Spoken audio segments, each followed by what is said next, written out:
जय भीम। मेरा नाम रविंद्र कुमार है। आज फिर बाबा साहब डॉक्टर अंबेडकर की राइटिंग एंड स्पीचेस से एक भाषण जो 28 सितंबर 1952 को बाबा साहब डॉक्टर अंबेडकर ने स्पृश्य समाज की एक पंचायत में उन्होंने दिया था मुंबई में।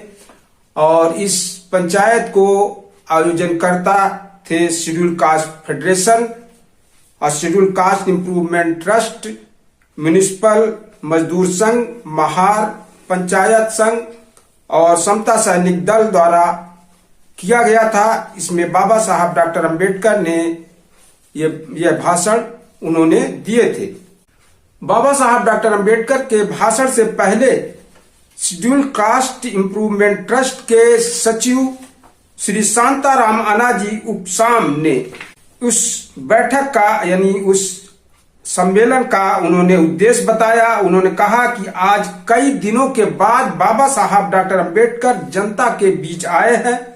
इससे पूर्व ही वे सबसे मिलना चाहते थे, लेकिन बारिश के कारण उन्हें रुकना पड़ा।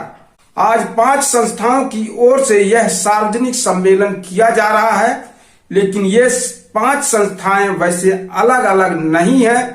एक ही पेड़ की 5 शाखाओं की तरह ये संस्थाएं हैं। इन शाखाओं का तना एक ही है, उसी से उन्हें जीने का बल मिलता है। अस्पृश्य आंदोलन के विविध उद्देश्यों के लिए अगर ये संस्थाएं निकली हैं, लेकिन उन सब का आधार स्तंभ डॉक्टर बाबा साहब अंबेडकर ही है। इसके बाद बाबा साहब से आग्रह किया गया बोलने के लिए। बाबा साहब डॉक्टर अंबेडकर जब भाषण देने के लिए खड़े हुए तो उस समय तालियों की गड़गड़ाहट से पूरा वहां का माहौल गूंज गया और उन्होंने कहा कि बहनों और भाइयों, आजकल कई लोगों का मन राजनीति में रमा हुआ है। मेरा मन लेकिन राजनीति में नहीं रमता। मेरा पूरा ध्यान हम लोगों द्वारा शुरू किए गए इमारत फंड में लगा हुआ है। मुंबई में कई तरह के इमारतें हैं। ब्राह्मण जातियों की इमारतें हैं, मराठों की इमारतें हैं, क्षत्रियों की है। इतना ही नहीं, कुंबियों की ने भी अपनी इमारत अथवा जाति का हाल बनवा लिया है। उसी प्रकार अस्पृश्य समाज का भी एक हाल या जाति गृह मुंबई में होना चाहिए, ऐसी मेरी बहुत पुरानी इच्छा है। 1938 में इस काम के लिए मैंने मुंबई में इमारत फंड की स्थापना की। इस काम की जिम्मेदारी लेकर आज 10 से 15 साल बीत चुके हैं। इसके बावजूद इस कार्य को अब तक मूर्त रूप प्राप्त नहीं हुआ है। मैंने तय किया है कि कम से कम अब तो यह काम पूरा होना चाहिए। इस काम के पूरे होने से पहले अब मैं कोई और काम हाथ में नहीं लूंगा। यह काम बेहद आवश्यक है, यह जानकर हर कोई पूरे मन से इसमें जुट जाए। आज इस मद में मेरे पास जो रकम है वह इस प्रकार है। पहले की बची रकम 40,000 रुपए हीरक महोत्सव के लिए मुंबई के लोगों द्वारा इकट्ठा किए गए और बचे हुए 18,000 रुपए। इसमें बाहर गांव के 1,000 रुपए और मुंबई से बाहर वाले लोगों द्वारा इमारत फंड में भेजे गए 4,000 रुपए और बिना ब्याज के मिले 32,000 रुपए। बाकी रकम आप सभी को मिलकर जुटानी पड़ेगी। इस काम के लिए कर्ज लेने का मेरा ख्याल था, लेकिन अब मैंने यह ख्याल छोड़ दिया है, क्योंकि अगर कर्ज लेते हैं तो 10 से 12% का ब्याज देना पड़ेगा।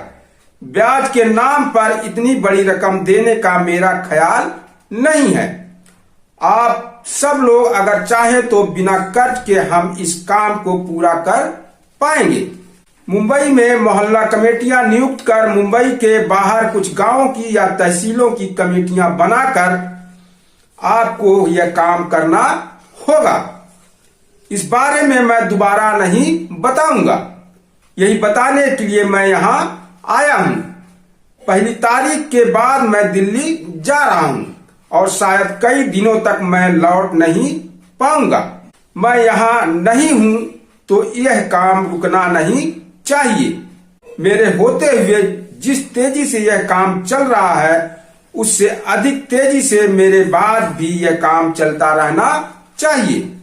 आपके काम की रिपोर्ट मुझे दिल्ली में मिलती रहनी चाहिए और रिपोर्ट मुझे संतोष देने वाली होनी चाहिए। यहाँ जिन संस्थाओं के सहयोग से यह सम्मेलन किया जा रहा है वे सब इस काम को अपना काम समझकर अपने अपने विभागों में काम में लग जाना चाहिए। आज दशहरा है। दशहरे को सोने का दिन कहते हैं।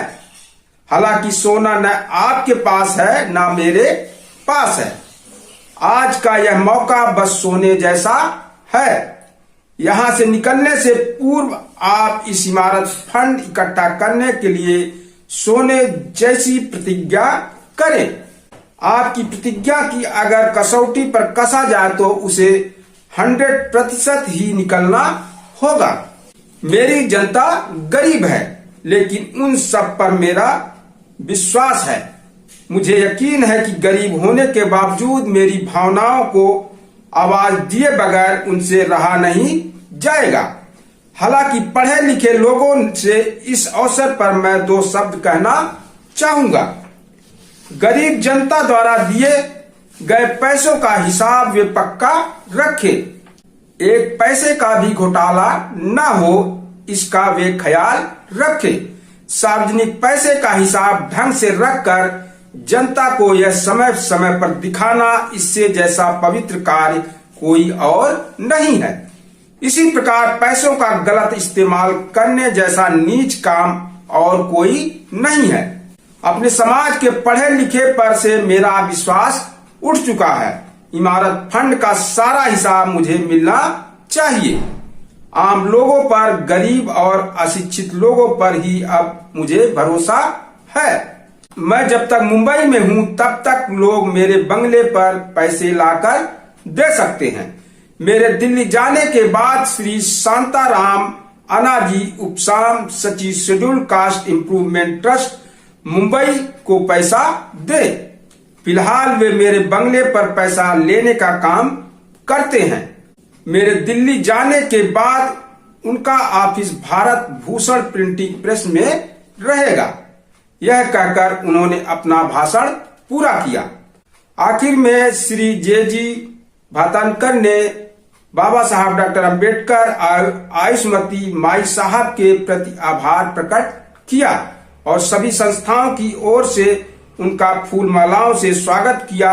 सबके प्रति आभार प्रकट करने के बाद सभा का काम पूरा हुआ।